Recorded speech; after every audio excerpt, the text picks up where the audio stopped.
शहर में कोरोना संक्रमण के बढ़ते मामलों ने प्रशासन और स्वास्थ्य विभाग की चिंताएं बढ़ा दी हैं। नई टिहरी शहर में अभी तक 2 दर्जन से ज्यादा कोरोना केस आए हैं। वहीं 10 कंटेनमेंट जोन बनाए गए हैं, जहां सैंपलिंग में तेजी लाई जा रही है, जिससे कम्युनिटी स्प्रेड को रोका जा सके। नई टिहरी शहर में लगातार कोरोना संक्रमण के मामले बढ़ रहे हैं, जिसके चलते प्रशासन और स्वास्थ्य विभाग के सामने भी एक चुनौती बन गई है। नई टिहरी शहर की बात की जाए तो यहाँ पर 10 कंटेनमेंट जोन बनाए गए हैं और डीएम के निर्देश के अनुसार सभी कंटेनमेंट जोन जो बनाए गए हैं वहाँ सभी की सैंपलिंग की जा रही है। आप देख सकते हैं जो कंटेनमेंट जोन है उसके बाहर पुलिस और कर्मचारी तैनात किए गए हैं ताकि कंटेनमेंट जोन में पूरी तरह से मूवमेंट को पूरी तरह से बंद रखा जाए। एसडीएम साहब खुद मौके पर निरीक्षण कर रहे हैं। सर, किस तरह से कंटेनमेंट जोन बनाए जा रहे हैं और आगे क्या दिशा निर्देश है? नहीं, दिशा निर्देश जो भी भारत सरकार की गाइडलाइंस है उसके अनुसार किया जा रहा है। चूंकि ये हमारा बड़ा एरिया आया है कल, जिस कारण ये बड़ा बन गया है, तो इसमें हमारे 5-7 गेट बन गए हैं, चारों तरफ ड्यूटी लगा दी गई है और स्टाफ भी लगा दिया गया है। और रिपोर्ट की जहां तक बात की जाए तो रिपोर्ट में कुछ देरी लग रही है, लेकिन अब कहा जा रहा है कि प्रशासन द्वारा रिपोर्ट में भी तेजी लाई जाएगी, जिससे जो कम्युनिटी स्प्रेड शहर में हो रहा है उसको रोका जा सके। सौरभ सिंह, न्यूज़ 18, टिहरी गढ़वाल। अल्मोड़ा के कटारमल में गर्भवती महिला की मौत के बाद एक बार फिर बदहाल स्वास्थ्य व्यवस्थाओं पर सवाल उठने लगे हैं, जिसके बाद अब जन स्वास्थ्य संघर्ष मोर्चा का गठन किया गया है, जिसमें सभी दलों के लोग आंदोलन की भूमिका बनाएंगे। इससे पहले भी बदहाल स्वास्थ्य व्यवस्थाओं पर अल्मोड़ा में कई बड़े आंदोलन हो चुके हैं।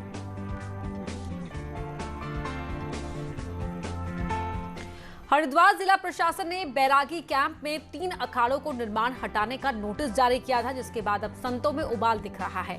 श्री पंच निर्वाणी अखाड़ा, श्री पंच दिगंबर अनि अखाड़ा और श्री पंच निर्मोही अखाड़ा के संतों ने फैसले का जबरदस्त विरोध किया।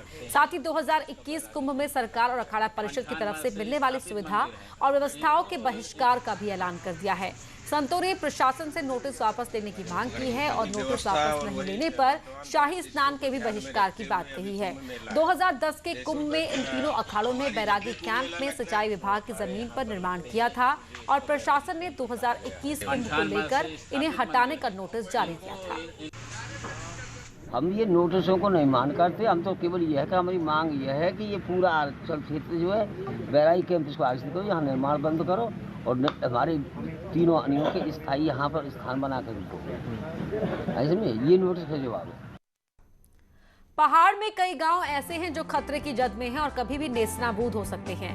नैनीताल में जिला मुख्यालय के सामने की पहाड़ी में सालों से भूधसाव हो रहा है, जिसमें आलू खेत, खूपी, भूमि आधार गांव शामिल हैं। जमीन धंसने से इन गांवों को खतरा बना हुआ है और तो और मकानों पर भी बड़ी बड़ी दरारें पड़ रही हैं। इससे ग्रामीणों के खौफ को और दोगुना कर रही है। इसके साथ ही अल्मोड़ा हल्द्वानी हाईवे भी खतरे की जद में है। खतरे में रह रहे ग्रामीण सरकार से सालों से विस्थापन की मांग कर रहे हैं। वहीं कमिश्नर कुमाऊं ने सरकार की विस्थापन पॉलिसी के तहत कार्रवाई की बात कही है। बसा दिया जाए। अब दूर बसाने के लिए प्रशासन भी तैयार नहीं है, शासन भी तैयार नहीं है। कहने को तो ये लोग कहते हैं कि आपको शिफ्ट कर रहे हैं, एक बार यहाँ बेलवा खान की तरफ भी ले गए, लेकिन सर जिस जगह हम जा रहे हैं, जो हमें भेज रहे हैं, ये सिर्फ मौखिक रूप से कहते हैं। कागजी कार्रवाई तो जो अपने माध्यमों से, अपने तरीके से, अपने रिश्तेदारी में या आसपास कहीं सेफर साइड में जा सकते हैं, तो उनके लिए भी जो पॉलिसी है विस्थापन की एक पैकेज है, जिसमें उसको घर बनाना, बाकी चीज़ों के लिए देने का है, वो उस तरह का लाभ भी दिया जा रहा है सरकार के द्वारा। और यहाँ भी मैं जिलाधिकारी जी से कहूँगा कि अगर ऐसे मामले हैं तो उनको भी इस तरह का पैकेज की सुविधा दें।